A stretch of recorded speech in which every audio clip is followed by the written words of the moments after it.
গল্প তোমাদের বসবাস পর্ব 17 লিখেছেন নওশীন আদ্রিতা। আদ্রিতা ক্লাস থেকে বেরিয়ে চুপচাপ রাস্তা ধরে হাঁটা শুরু করে। আজ বাড়ি যেতে মন চাচ্ছে না। বাড়িতে গেলে নীরের অবহেলা মেনে নেওয়া সম্ভব হচ্ছে না। দূর দূরান্তে কোথায় হারানোর উপায় খোঁজা উচিত।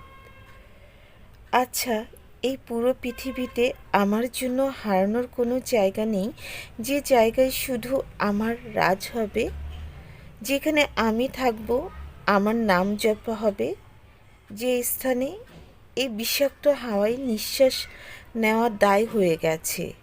আদ্রিতা হঠাৎ করে বাড়ি খায় কারোর সাথে। সরে আসতে নিলে কানে আসে কারো হৃৎপিণ্ডের গতি। মনে হচ্ছে সে হার্টবিটের প্রতি শব্দ বলছে আদর। মনে হচ্ছে সে কোনো সুরক্ষা বলয়ে আবদ্ধ। পরিচিত ঘ্রাণে নাক ডুবাতেই যেন দুনিয়া থমকে যায় তার। এই যে আমার দুনিয়া, এই যে আমার একান্ত বসবাসের জায়গা, যেখানে আমার নাম জপা হয় প্রতিনিয়ত, সেখানে শুধু চলে আমার রাজত্ব। আদর পাখির নীড় এটা। আদ্রিতা দুই হাত দিয়ে আষ্টে পৃষ্ঠে জড়িয়ে ধরে সামনে দাঁড়ানো মানুষটিকে, এই আশায় তাকে আগলে নিবে বলিষ্ঠ হাতের অধিকারী মানুষটি। আর তাই হয়, অবাধ্য হয়ে যায় সে তার নীড়ের বন্ধনে, তার বুকের স্পন্দনে। তার হৃদয়ে ঠিক বাম পাশটায় যেখানে থাকা প্রতিটি স্পন্দন জপে বেড়ায় তার নাম, তাকে পাওয়ার কামনা এই মনে বন্দি, যেখানে তার থাকার সন্ধি করা হয়েছে। কি আদর পাখি, থাকতে পারলে না তো আমার থেকে দূরে? ঠিক ছুটে এলে আমার বুকে। দূরে সরায় রাখতে চেয়েছিলেন, তাই না? ইচ্ছাটাও সেটাই ছিল, কিন্তু হতে দিলে কই, ঠিকই এসে লেপ্টে গেলে। এখন আর কি করার, এই আমি আবার আমার নিরে আসা আদর পাখিকে যেতে দেব না। এত ইচ্ছা আমাকে দূরে সরানোর, যার ছোঁয়ায় আমি পাগল প্রায়, তার থেকে দূরে সরে আসা মানেই মৃত্যু। এই মৃত্যুস্বাদ গ্রহণ তো নিজ ইচ্ছায় করতে চেয়েছিলেন। উফ, দেখতে চেয়েছিলাম আমার ভালোবাসায় কতটা জোর আছে, আমার না থাকা কতটা জ্বালায়, আমার অবর্তমানে কে তোমার মাঝে বাস করে। কিন্তু দেখো, আমার ভালোবাসা জিতেছে, আমার আদর পাখি দিন শেষে আমার নিরেই ফিরেছে। কিভাবে ফিরতাম না তোমাতেই বসবাস? আমার সারাদিন যেখানেই ঘুরি, বাসস্থানে না ফিরে কই যাব? হঠাৎ গাড়ির হর্নের সম্মতি ফিরে পায় আদ্রিতা। চোখ মেলে দেখে তার সামনে কেউ নেই। আশেপাশে তাকিয়ে দেখে সে মাঝ রাস্তায় দাঁড়িয়ে আছে। তার মানে এতক্ষণ সবটাই আমার ভ্রম ছিল। নীর আসেনি। কোনো প্রকার টলতে টলতে সেখান থেকে চলে যায় আদ্রি। শরীরটা যেন চলতে যাচ্ছে না। হঠাৎ করে জ্ঞান হারিয়ে মাঝ রাস্তায় লুটিয়ে পড়ে আদ্রিতা। দ্রুত আদ্রিতাকে পাশের হাসপাতালে নিয়ে যান সেখানকার লোকজন। জ্ঞান ফিরতেই সাদা অ্যাপ্রন জড়ানো আদ্রিয়ানকে দেখে অবাক হয় আদ্রি। ভাই, তুই এখানে? তো কি ভেবেছিলি বোন অসুস্থ, ভাই আসবে না? আরে আমি সুস্থ আছি। জি, আপনি সুস্থ আছেন, কিন্তু খাবার না খাওয়ার কারণে আপনার মাথা একদম ঘুরে গেছিল। আরে রাগ করো কেন? না, রাগ করব না, মাথায় তুলে নাচবো। যদি কোনো গাড়ি এসে টক্কর দিয়ে দিত, একটাবার ভেবেছিস কি হয়ে গেল? আরে প্যারা নাও কেন, শয়তান জলদি মরে না। দিব এক থাপ্পড়। সব কিছু নিয়ে ফাজলামো না তোর। একটাবার ভেবেছিস নিউজটা পেয়ে আমাদের কি অবস্থা হয়েছিল, নীরের কি অবস্থা হয়েছিল? বেচারা প্রায় পাগল, প্রায় অবস্থা বানিয়ে ফেলেছিল। ফাজলামো করছো ভাইয়া, আমি মরি বাঁচি তাতে তার কি আদ্য যায় আসে? আসলেই কি তাই? হুম, চল আমার সাথে। কই? আদ্রিয়ান কিছু না বলে ধীরে আদ্রির হাত থেকে ক্যানুলা খুলে ফেলে। আদ্রি তাকে নিয়ে তার পাশের কেবিনে যায়। কেবিনের দরজা খুলতে অবাক হয়ে যায়। আদ্রি মুখ চিপে সেখানেই বসে পড়ে। নীর অজ্ঞান অবস্থায় বিছানায় পড়ে আছে, কপালে ব্যান্ডেজ করা। পুরো রুম প্রায় তছনছ হয়ে আছে। এইসব কি হলো, কিভাবে হলো? তোর মরা বাচ্চা নিয়ে চিন্তা করে না, তার ব্যাপারে জেনে কি করবি? প্লিজ ভাইয়া। আদ্রি কান্না দেখে আদ্রিয়ানা শক্ত থাকতে পারে না, বলে ওঠে, তুই হসপিটালে অ্যাডমিট শুনে সবার আগে নীর দৌড়ে আসে, কিন্তু গাধাটা নিজের আর তোর নাম না বলে আদর পাখি বলে চিল্লাতে থাকে। যেহেতু এই হসপিটালে কেউ তোকে দেখেনি, নাম বললে চিনে যেত, কিন্তু তোর হসপিটালে অ্যাডমিট ওর সব কিছু গুলিয়ে দিয়েছিল অতীত একদিন আগে। আদ্রিকে হসপিটালাইজ করার পরে ওর ফোনের লাস্ট ডায়াল থেকে নীরের নাম্বার পেয়ে ওয়ার্ড বয় নীরকে ফোন দেয়।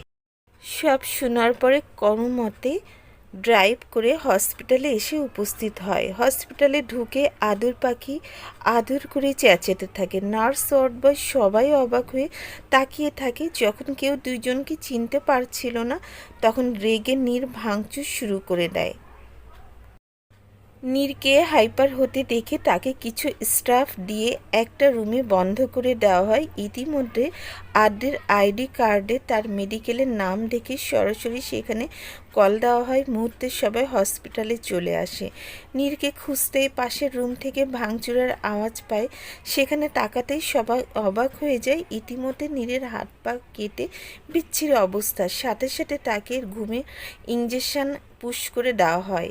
সব কিছু শুনে হন্তদন্তের মতো বসে থাকে আদ্রিতা।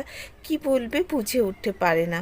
চোখের সামনে নীরের রক্তাক্ত মুখটা বারবার ভেসে উঠছে। আদ্রিতা যা বোঝা সে বুঝে নেয়। এত পাগলামির পরও কিভাবে বলি আপনি আমাকে ভালোবাসেন না, আমাকে চান না? যার সামান্য হসপিটালাইজ শুনে আপনার এই অবস্থা, আপনি যদি এবার নিজেও এসে বলেন আপনি আমাকে ভালোবাসেন না, সেটা আমার বিশ্বাসের বাইরে হবে নীর। আমার আদর পাখি নিজে আসবে তার নীরের কাছে। দেখি নীর কীভাবে তাকে তারই বসবাসের স্থান থেকে বের করে। ভাইয়া, একটু হেল্প করবে? কিসের হেল্প? আদ্রিতা হাসে, নিজের মাথায় চলা সব কিছু আদ্রিয়ানকে বলে দেয়। সব শুনে আদ্রিয়ান হাসবে না কাঁদবে বুঝে উঠতে পারে না।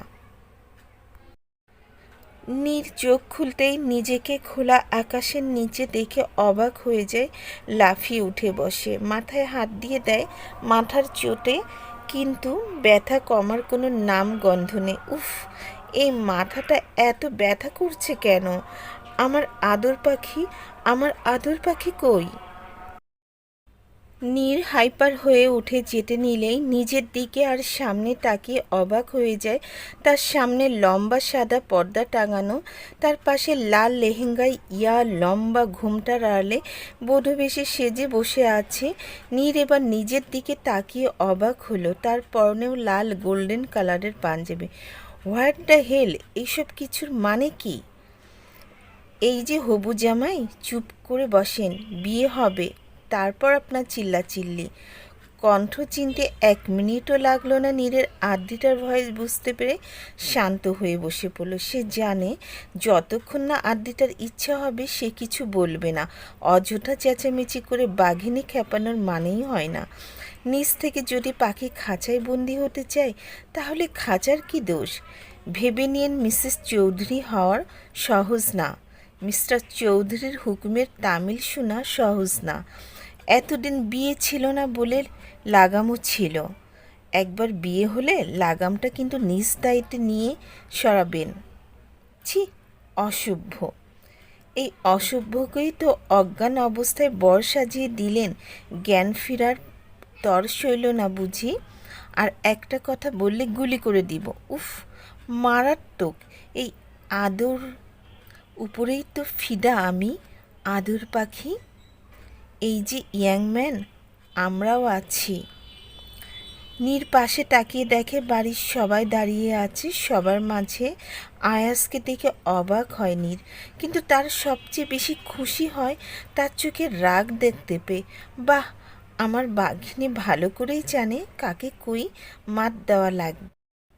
বিয়ে সম্পূর্ণ হওয়ার পরের মুহূর্তে আয়াজের কাছে যে আদ্রিতা বলে ওঠে, থ্যাংক ইউ আয়াজ ভাইয়া, আজ আপনার জন্যই আমাদের বিয়েটা হলো। আমার জন্য মানে? হ্যাঁ, আপনি তো আমাকে বলেছিলেন একবার নীরকে ভালোবাসো। আপনার প্রশ্নের উত্তর চিন্তা করতে যেয়েই তো আমি বুঝেছিলাম, হ্যাঁ, আমি তাকে ভালোবাসি। আর আপনিও সেটা রেকর্ড করে নীরকে পাঠিয়েও দিয়েছিলেন। কিন্তু আমি একটা কথা বুঝলাম না, আপনি তো আমার নীরকে ভালোবাসার কথা রেকর্ড করেছিলেন, কিন্তু নীরের জায়গায় আপনার নামটা আসলো কিভাবে?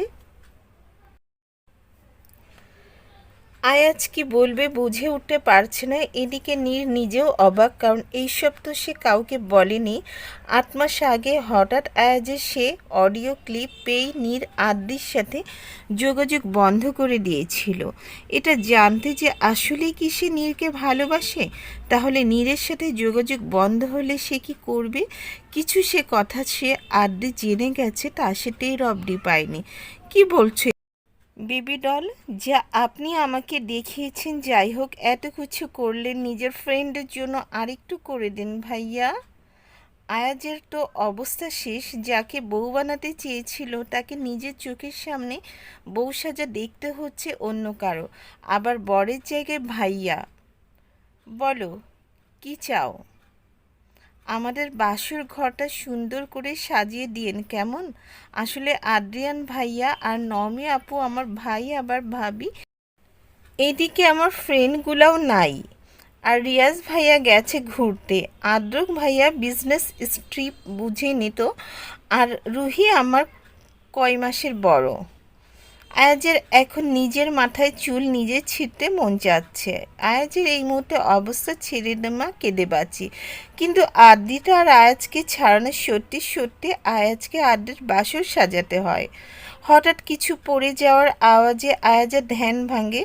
সামনে রমিসাকে দেখে চোখ ছোট ছোট করে ফেলে, আপনি এখানে কি করছেন মিস চাশমিশ? রামিসা এদিক ওদিক তাকাতে শুরু করে, ভয়ে তার গলা শুকিয়ে কাঠ হয়ে আসছে। কি বলবে, কই যাবে, কিছুই মাথায় আসছে না। এই লোকটাকে দেখলে অজানা কারণে ভয় লাগে। এই ভয়ের সূত্র ধরে এখানে বের হয়ে উঠতে পারেনি। আজ কি মনে করে বলে উঠল, বিয়ে করবে আমাকে মিস চাশমিশ? কি আমি? এখানে আর কেউ চাশমিশ আছে বলে আমার মনে হয় না। আমি বিয়ে করব না। কেন, আমাকে বিয়ে করতে কি সমস্যা? আমার ভয় লাগে আপনাকে, কিন্তু কেন? আমি কোনো দিন তোমার উপর রাগ করেছি? না। তাহলে ভয় পাওয়ার কারণ কি জানি না। আয়াজ এবার রেগে রামিসাকে নিজের দিকে টেনে তার গালে কিস করে। হঠাৎ এমন হয়, রামিসা কেঁদে দেয়, সাথে সাথে রামিসার ঠোঁট জোড়া আঁকড়ে ধরে কিছুক্ষণ পরে ছেড়ে দিতেই রামিসা আয়াজকে থাপ্পড় দিয়ে সেখান থেকে কান্না করতে করতে চলে যায়। আয়াজ থাপ্পড় দেওয়া গালে হাত রেখে কিছুক্ষণ সেদিকে তাকিয়ে থাকে, বিড়বিড় করে বলে ওঠে, আমি চাই বা না চাই আদ্যির চিন্তা আমার মাথা থেকে বের করা সম্ভব না। তাই তার মতোই একটা মেয়েকে জীবনে জড়িয়ে দেখি, চাইলেও তো সম্ভব। দুইজনের কোনো মিল থাকুক আর না থাকুক, দুইজনের মাঝে অদ্ভুত এক মিল, তাদের গালের টোল, যা হাসলে কথা বলার সময় ফুটে ওঠে। একটা ভুল তো করে ফেলেছি, দুইজনকে আলাদা করার ষড়যন্ত্র এবার না হয় নিজে থেকেই শিখি। আজ দীর্ঘশ্বাস ফেলে সেখান থেকে চলে যায়। যে যাকে চায় তাকে পেলে হয়তো কিছু মানুষ স্বস্তির নিঃশ্বাস নিত। ভালোবাসে তার প্রতি কেন আসতে হয় যে আমাদের নসিবে নেই? আয়াজের প্রতিটা ধাপ বলে দিচ্ছে তার বুকের ভার। প্রিয় মানুষকে চিরতরে হারানোর যন্ত্রণা কারো প্রেমিকা কারা সহজ, কিন্তু তিনি কবুল বলে স্ত্রীকে কারা কি আদৌ সহজ? ভাগ্যকে আদৌ বদলানো সহজ? ভালো, সেও বেশি ছিল, আমিও বেশি ছিলাম, কিন্তু পূর্ণতা পেল তার ভালোবাসায় হয়তো কোথাও একটা কমতি থেকে গেছিল। আমার চাওয়াই, আমার দোয়াই হয়তো সে থাকলেও তার দোয়াই ছিল অন্য কেউ। মোনাজাতের মিল না হলে আসলেই ভাগ্য মিলে না। এক মনে ব্যালকনিতে দাঁড়িয়ে রাতের আকাশ দেখছে আদ্যিতা। চোখটার অন্ধকারে আচ্ছন্ন আকাশের দিকে কানে এসে বাড়ি খাচ্ছে মৃদু বাতাস। ঠান্ডা বাতাসের প্রবাহে বারবার শিউরে উঠছে। আদ্যিতার হাতের পশম বজ্রপাতের আওয়াজ কানে আসতেই আখিদ্বয় বন্ধ করে ফেলেছে বারবার। হঠাৎ কোমরে কারো স্পর্শ পেয়ে কেঁপে উঠে, সে জানে এই স্পর্শ কার। কিন্তু তবুও আদ্রিতার মাঝে কোনো হেলদোল ছিল না। এখনো আগের মতো একভাবে আকাশের দিকে তাকিয়ে আছে। হঠাৎ করেই ঘাড়ে উষ্ণ ছোঁয়া পেতেই শিউরে ওঠে। তবুও আদ্রিতা একইভাবে দাঁড়িয়ে আছে। নীর আদ্রিতার ঘাড়ে স্লাইড করতে করতে গাল বেয়ে উপরে উঠে কানে কিস করে হালকা হাতে আদ্রিতার মাথার ঘোমটা খুলে মুখ ডুবিয়ে দেয় আদ্রিতার দীঘল কালো রেশমি চুলে। আদ্রিতা তার নিজেকে ধরে রাখতে পারে না, ধাক্কা দিয়ে দূরে সরিয়ে দেয়। নীর আদ্রির মাঝে এতটা ডুবেছিল যে সে টাল সামলাতে না পেরে আসলেই 2 কদম পিছিয়ে যায়। অবাক নয়নে আদ্রির দিকে তাকায়। তা দেখে তাচ্ছিল্যের হাসি ফুটে ওঠে আদ্রির ঠোঁটের কোণায়। কি অবাক হলেন? হঠাৎ কাছে আসতে দিয়ে দূরে ঠেলে দিলাম কেন? নীর তখনও অবাক হয়ে তাকিয়ে আছে আদ্রির দিকে। আমারও এমনই মনে হয়েছিল। এর চেয়েও দ্বিগুণ ধাক্কা পেয়েছিলাম। তীব্র আঘাতে জর্জরিত হয়েছিলাম। ভাঙা হৃদয় পুনরায় জোড়া লাগার আগে আপনি ভেঙে দেওয়ার চেষ্টা করতে শুরু করেছিলেন। হঠাৎ যখন এইভাবে দূরে সরিয়ে দিয়েছিলেন, আমার দম আটকে আসছিল। মাঝে মধ্যে পাগল প্রায় লাগতো। রাতে ঘুম আসতো না, দিনে শান্তি পেতাম না। বিকালের দিকে এসে একাকিত্ব ঘিরে ধরত। আপনার অবহেলায় জান বেরিয়ে আসতে লাগতো। নীর অবাক হয়ে যায়। প্রতিটা কথা তার বুকের মাঝে ঝড় তুলছে। নিজের অজান্তেই তার পাখি কতটা কষ্ট পেয়েছে তা তিলে তিলে অনুভব করতে শুরু করে। কোন মুখে সে তার আদর পাখিকে কৈফিয়ত দিবে তার জানা নেই। মুখে যেন কুলু পেটে বসে আছে, যা খোলার কোনো অপশন নেই। আর সবচেয়ে মজার বিষয় কি জানেন? আমাকে ভালোবাসার মানুষটার আমার উপর বিশ্বাসই নেই। কেউ কোনো একটা অডিও ক্লিপ শুনিয়ে দিল আর বিশ্বাস করে নিয়ে চুপচাপ মেনে নিল আমি তাকে না অন্য কাউকে ভালোবাসি। বিশ্বাস করে নিল তার মিথ্যা নিজের সত্যি। ভালোবাসা অবিশ্বাসের তালিকায়। যার নিজের ভালোবাসার উপর বিশ্বাস নেই, সে আমাকে কি করে ভালোবাসবে, কি করে চাইবে আমাকে? আমি আপনাকে বিয়ে করেছি ঠিক আছে, কিন্তু সংসার করতে না। কাছে টেনে নিয়েও কীভাবে দূরে সরাতে হয় আর তার অনুভূতি কতটা জঘন্য হয় সেটা বোঝাতে তিলে তিলে নিজের কষ্ট বুঝবেন। আপনি আর আমি নিজ দায়িত্ব নিয়ে সেটা বুঝাবো। I promise. আর খানরা কখনোই তার প্রমিস ভাঙে না। আদ্রিতা যেতেই হাঁটু মুড়ে বসে পড়ে নীর। নিজের ভুলের একটা আঘাত তার প্রেয়সীকে কত আঘাতে ক্ষত বিক্ষত খণ্ড বিখণ্ড করেছে নীর টের পাচ্ছে। প্রেয়সীর চোখের প্রতিটা চোখের দানা যেন তাকে বুঝিয়ে দিচ্ছে তার অপরাধবোধ। এদিকে আদ্রিতা বৃষ্টির মধ্যে ছাদে বসে পড়ে চিৎকার করে উঠে তার ভিতরের সত্তা। বজ্রপাতের আওয়াজের সাথে যেন কোনো কম্পিটিশনে নেমেছে সে। বৃষ্টির বিন্দুকণা ভিজিয়ে দিচ্ছে তার সম্পূর্ণ শরীর, মিশে যাচ্ছে তার প্রতিটি অশ্রুকণার সাথে। যে রাত হতে চলেছিল তাদের পূর্ণতার, সে বৃষ্টির সাক্ষী দিত তাদের প্রেম মুহূর্তের। সে বৃষ্টির সাক্ষী হচ্ছে তাদের যন্ত্রণার, তাদের বিচ্ছেদের। কি হতে চলছে এই বৃষ্টির পরিণতি? কি হবে এদের শেষ? উঠতেই চোখ মেলে তাকায় আদ্রিতা। নিজেকে নিজের বেডরুমে দেখে একসময় অবাক হয় না, বরং নিজেকে নীরের বুকে দেখে অবাক হয়ে যায়। কিন্তু তবুও একদম নড়াচড়া না করে চুপচাপ নীরের বুকে মাথা দিয়ে শুয়ে থাকে। হঠাৎ কি মনে করে নীরের ঘাড়ে হালকা করে কামড় বসিয়ে দেয়, এমনভাবে বসায় যেন দাগ হয়ে যায়। কিছুক্ষণ সে ভাবে রেখে মুখ সরিয়ে পুনরায় বুকে মাথা রাখে। যে বুকের মালিক তাকে খণ্ড বিখণ্ড করেছে, সেই বুকেই তার শান্তি আর অস্থিরতার ঔষধ। এই বুকের মাঝে চলা এক একটা শব্দ তার কানে ঔষধের মতো শ্রবণ হয়। নীর হালকা নড়ে উঠতেই আদ্রিতা পুনরায় চোখ বন্ধ করে ফেলে। নীর ঘুম থেকে উঠে নিজের বুকে আদ্রিতাকে দেখে খুশি হয়। এইভাবে যে আদ্রিটা কখনো ওঠেনি। আদ্রিটার কপালে ঠোঁট ছুঁয়ে উঠে পড়ে। জরুরি কাজের জন্য আজকেই তার অফিসে যেতে হবে, কিন্তু অভিমানী বউকে রেখে যেতেও তার মন সায় দিচ্ছে না। আবার ভাবে যদি সামনাসামনি থাকে তখন রেগে মাথা টাটা না ফাটিয়ে ফেলে। সে ভেবে চলে যাওয়াই ভালো। নীর যেতেই চোখ মেলে তাকায় আদ্রি, কপালে হাত স্পর্শ করে ঠোঁট ছোঁয়ায়। কেন করেছিলে এমন নীর? তা না করলে আজকের সকালটা অন্য রকম হতো। এভাবে লুকিয়ে ফেলার তোমার স্পর্শগুলো পেতে হতো না। আমি জানি তুমি আমাকে ভালোবাসো, খুব ভালোবাসো। সেটা আমি সেদিনই টের পেয়েছিলাম। কিন্তু তুমি কি করলে নীর? দূরে সরিয়ে দিলে। একটাবার ভাবলে না আমার কথা, আমার রাত দিন কিভাবে কাটবে? নীর, তুমি নিজের ভালোবাসা পেটে নিষ্ঠুর হয়েছিলে, আর সে নিষ্ঠুরতা দূর করতে এবার আমি নিষ্ঠুর হব। ভালোবাসার মানুষ দূরে সরে গেলে ঠিক কতটা কষ্ট হয় আজ তুমি বুঝবে। নীর আদ্রিতা উঠে বসতেই দেখে নীর গোসল সেরে বেরিয়ে এসেছে। আদ্রিতা আলতো হেসে নীরের দিকে এগিয়ে যায়। নীর তো অবাক। নীরকে আরও অবাক করে দিয়ে আদ্রিতা নীরের শার্টের কলার আর হাতা ফোল্ড করে দিয়ে গামছা দিয়ে নীরের চুল মুছে দিতে থাকে।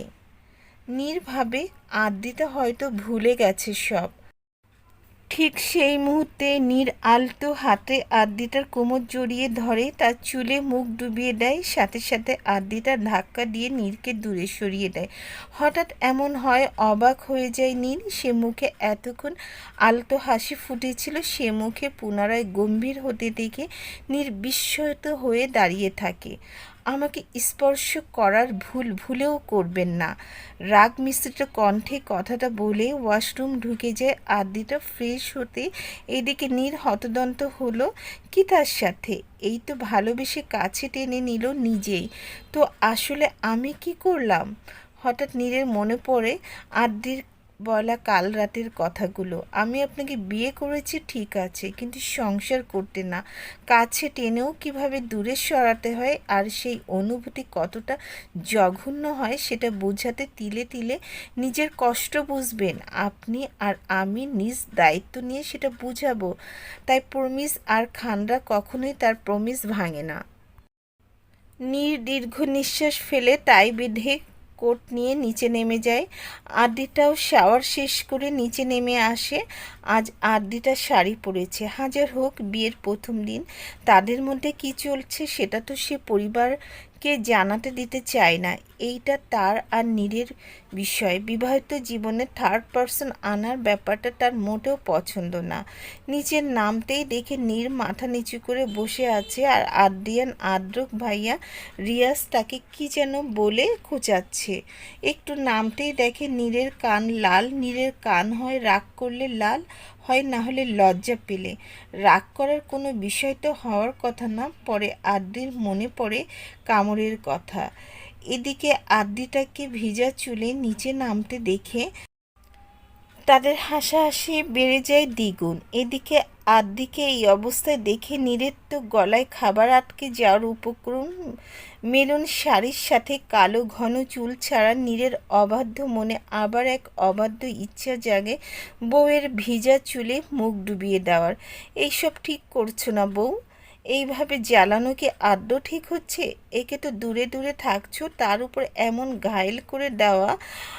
আদা এমন রূপ কিভাবে কন্ট্রোল থাকবে এই প্রেমিক পুরুষ? কেন যে সেদিন যোগাযোগ বন্ধ করতে গেলাম? এই জন্য মানুষ বলে মস্তিষ্কের কথা শুনতে নেই। এত সুন্দরী বউ থাকতেও সন্ন্যাসীদের মতো থাকা লাগছে। এটা কি প্রেমিক সমাজ মেনে নেবে? সেম অন ইউ নীর। ছি!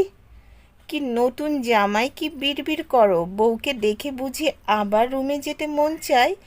এমন আরও 2-4টা কামড় খেতে। আদ্রিয়ানার কথাই সবাই হো করে হেসে ওঠে। আমি নতুন জামাই হলে কি হবে? চান্দু, তুমিও কোন পুরাতন নাও? এই তো তোমার বউ আসছে। নীরের কথায় আদিয়ানো উপরে তাকার সাথে সাথে তার হেঁচকে উঠে যায়। পানি খেয়েও যেন হেঁচকি থামায় নামগন্ধ নেই। ফর্সার শরীরে গোলাপি রংটা যেন একদম মিলেমিশে একাকার হয়ে গেছে। ভেজা চুলের ফোঁটা ফোঁটা পানি অসম্ভব মায়াবতী লাগছে নবমীকে। কি চান্দু, তোমারও কি রুমে যেতে মন চায়? চুপ, তোর বোন হয় তো আদর পাখি কি তোর ভাবি হয়? ভুল হয়েছে আমার, ক্ষমা করে দেন। পা ধর, তারপর ভাবে দেখাবো। তোর পায়ে গন্ধ, যা সর। দেখতে দেখতে কেটে গেল 3টা মাস। 3 মাসে বদলে গেল সব কিছু। নীরের ভালোবাসা বেড়ে গেল যেন আরও দ্বিগুণ। চায়েও আদ্রিতা নিজের রাগ ধরে রাখতে পারল না, আর নীরও দিল না নিজের আদর পাখিকে রেগে থাকতে। আজ বাড়ির সবাই গেছে নিজের গ্রামের বাসায়, সেখান থেকেই তাদের পারিবারিক এতিমখানায় যাবে। নীরের অফিসে কাজ থাকায় সে কাল যাবে বলে জানায়।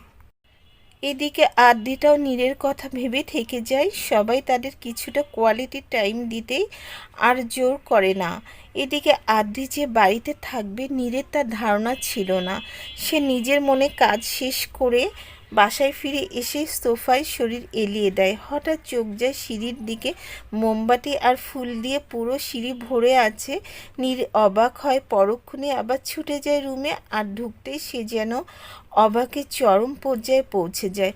নিজের স্ত্রীকে পুনরায় বউ সেজে খাটের উপরে দেখে নীরের আর বুঝতে বাকি থাকে না আদ্রিতা তাকে মাপ করেছে এক প্রকার। ছুটে যে জড়িয়ে ধরে আদ্রিকে। আদ্রিতার সারা মুখে চুমু খেয়ে বলে ওঠে, ভালোবাসি আদর পাখি, নিজের সবটা দিয়ে ভালোবাসি। আমার মন, হৃদয়, সব জায়গায় শুধু তোমার ভালোবাসা। তোমার জন্য সব ছাড়তে রাজি, কিন্তু তোমাকে ছাড়া আমি শূন্য। তুমি আমার পুরো দুনিয়া। তুমি আমাকে দাঁড়ালে আমি থমকে যাই। আমাকে ছেড়ে যেও না, তোমাতেই বসবাস আমার। আমিও আপনাকে খুব ভালোবাসি, আমার নীর, আমার একান্ত ব্যক্তিগত নীর, যেখান থেকে আমার যাওয়ার কোনো জায়গা নেই। আমি যতই উঁচুতে উড়ি না কেন, আমার শেষ ঠিকানা আপনি, আপনাতেই বসবাস আমার। এত বছর পরে পেল নীরের ভালোবাসা পূর্ণতা। আদ্রিতার অপেক্ষার প্রহর শেষ হলো। তাকে তার চেয়েও বেশি ভালোবাসা মতো মানুষ এলো, যে সব কিছুর বিনিময়ে তাকে আগলে রাখবে। বেঁচে থাকুক ভালোবাসা, বেঁচে থাকুক তাদের সব। সত্যি তাদের পথ চলা হোক অসীম। সমাপ্তি। নওশীন আদ্রিতার অসম্ভব সুন্দর এই গল্পটি যদি আপনাদের ভালো লাগে অবশ্যই একটি লাইক দিবেন, আর চ্যানেলটি সাবস্ক্রাইব করতে ভুলবেন না। সবাই কমেন্ট করবেন।